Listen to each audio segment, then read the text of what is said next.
दोस्तों नमस्कार। आध्यात्म के एक और नए अंक में आपका हार्दिक स्वागत है। दोस्तों, सावन का यह मास शिव भगवान को अत्यंत ही प्रिय है। इसी कड़ी में हम आज से शिव पुराण के महात्म का वर्णन आपसे करने जा रहे हैं। दोस्तों, शिव पुराण की कथा को प्रारंभ करने से पहले हम सूत जी द्वारा शिव पुराण की महिमा का वर्णन और उसके बाद कथा का श्रवण करेंगे।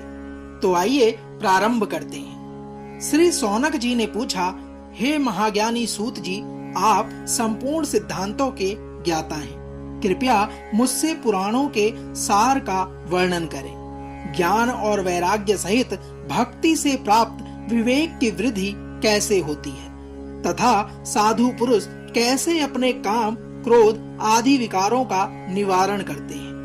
इस कलयुग में सभी जीव आसुरी स्वभाव के हो गए हैं, अतः कृपा करके मुझे कोई ऐसा साधन बताइए जो कल्याणकारी एवं मंगलकारी हो तथा पवित्रता के लिए हो।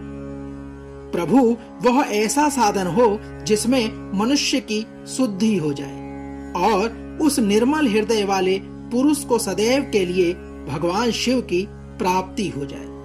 श्री सौनक जी के इस प्रकार के प्रश्न करने पर श्री सूत जी ने उत्तर दिया, हे सौनक जी, आप धन्य हैं, क्योंकि आपके मन में पुराण कथा को सुनने के लिए अपार प्रेम व लालसा है। इसलिए मैं तुम्हें परम उत्तम शास्त्र की कथा सुनाता हूँ। हे वत्स, संपूर्ण सिद्धांत से संपन्न भक्ति को बढ़ाने वाला तथा शिवजी को संतुष्ट करने वाला अमृत के समान यह दिव्य शास्त्र है, जिसका नाम शिव पुराण है। इसका पूर्व काल में शिवजी ने ही प्रवचन किया था।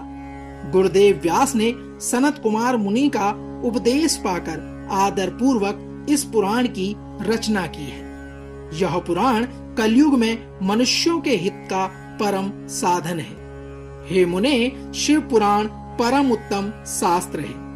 इस पृथ्वी लोक में सभी मनुष्यों को भगवान शिव के विशाल स्वरूप को समझना चाहिए। इसे पढ़ना एवं सुनाना सर्व साधन है। यह मनोवांछित फलों को देने वाला है। इसमें मनुष्य निष्पाप हो जाता है तथा इस लोक में सभी सुखों का उपभोग करके अंत में वह शिवलोक को प्राप्त करता है। सूत जी कहते हैं, शिव पुराण में 24,000 श्लोक हैं, जिसमें 7 संहिताएं हैं। शिव पुराण पर ब्रह्म परमात्मा के समान गति प्रदान करने वाला है। मनुष्य को पूरी भक्ति एवं संयम पूर्वक इसे सुनना चाहिए। जो मनुष्य प्रेम पूर्वक नित्य इसको पढ़ता है और इसका अध्ययन करता है, वह निसंदेह पुण्यात्मा है।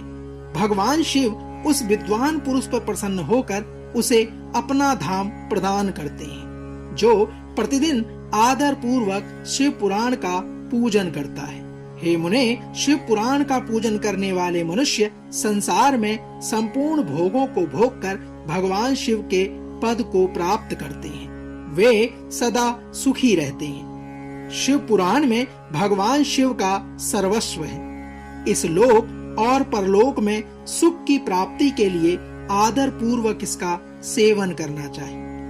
यह निर्मल शिव पुराण धर्म, अर्थ, काम और मोक्ष रूप चारों पुरुषार्थों को देने वाला है। अतः सदा प्रेम पूर्वक इसे सुनना एवं पढ़ना चाहिए। सूत जी के इस प्रकार कहने पर श्री सौनक जी ने कहा, हे सूत जी, आप धन्य हैं। आप परमार्थ तत्व के ज्ञाता हैं। आपने हम पर कृपा करके हमें यह अद्भुत और दिव्य कथा सुनाई है। भूतल पर इस कथा के समान कल्याण का कोई और साधन नहीं है।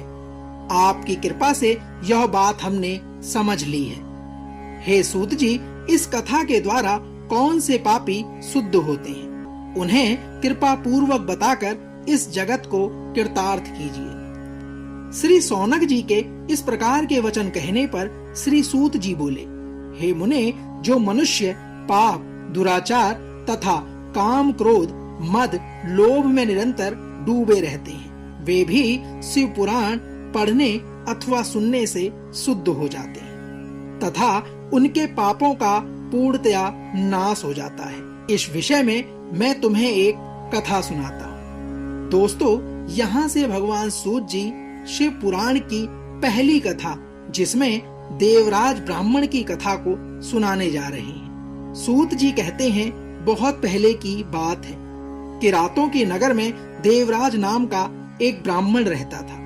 वह ज्ञान में दुर्बल, गरीब, रस बेचने वाला तथा वैदिक धर्म से विमुख था। वह स्नान संध्या नहीं करता था तथा उसमें वैश्यवृत्ति बढ़ती ही जा रही थी। वह भक्तों को ठगता था। उसने अनेक मनुष्यों को मारकर उन सब का धन हड़प लिया था। उस पापी ने थोड़ा सा भी धन धर्म के काम में नहीं लगाया था। वह वैश्यागामी तथा आचार भ्रष्ट था। सूत जी कहते हैं, हे मुने, एक दिन वह घूमता हुआ देवप्रयाग से प्रतिष्ठानपुर जा पहुंचा। वहां उसने एक शिवालय देखा जहां बहुत से साधु महात्मा एकत्र हुए थे। देवराज वहीं ठहर गया। वहां रात में उसे ज्वर आ गया और उसे बड़ी पीड़ा होने लगी। वहीं पर एक ब्राह्मण देवता शिव पुराण की कथा सुना रहे थे। ज्वर में पड़ा देवराज भी ब्राह्मण के मुख से शिव कथा को निरंतर सुनता जा रहा था। एक मास बाद देवराज ज्वर से पीड़ित अवस्था में चल पड़ा। यमराज के दूत उसे बांधकर यमपुरी ले गए। तभी वहां शिवलोक से भगवान शिव के पार्षदगण आ गए। वे कर्पूर के समान उज्जवल थे। उनके हाथ में त्रिशूल, संपूर्ण शरीर पर भस्म और गले में रुद्राक्ष की माला उनके शरीर की शोभा बढ़ा रही थी। सूत जी कहते हैं, हे मुने, उन्होंने यमराज के दूतों को मार पीट कर देवराज को यमदूतों के चंगुल से छुड़ा लिया और वे उसे अपने अद्भुत विमान में बिठाकर जब कैलाश पर्वत पर ले जाने लगे तो यमपुरी में कोलाहल मच गया, जिसे सुनकर यमराज अपने भवन से बाहर आए। साक्षात रुद्रों के समान प्रतीत होने वाले इन दूतों का धर्मराज ने विधि पूर्वक पूजन कर ज्ञान दृष्टि से सारा मामला जान लिया। उन्होंने भय के कारण भगवान शिव के दूतों से कोई भी बात नहीं पूछी। तत्पश्चात शिवदूत देवराज को लेकर कैलाश चले गए और वहां पहुंचकर उन्होंने ब्राह्मण को करुणावतार भगवान शिव के हाथों में सौंप दिया। दोस्तों, तो यह थी शिव महात्म पुराण की देवराज ब्राह्मण की कथा, जिसमें वह भगवान शिव के पुराण के पाठ को सुनता हुआ भगवान शिव के मोक्ष को प्राप्त हुआ।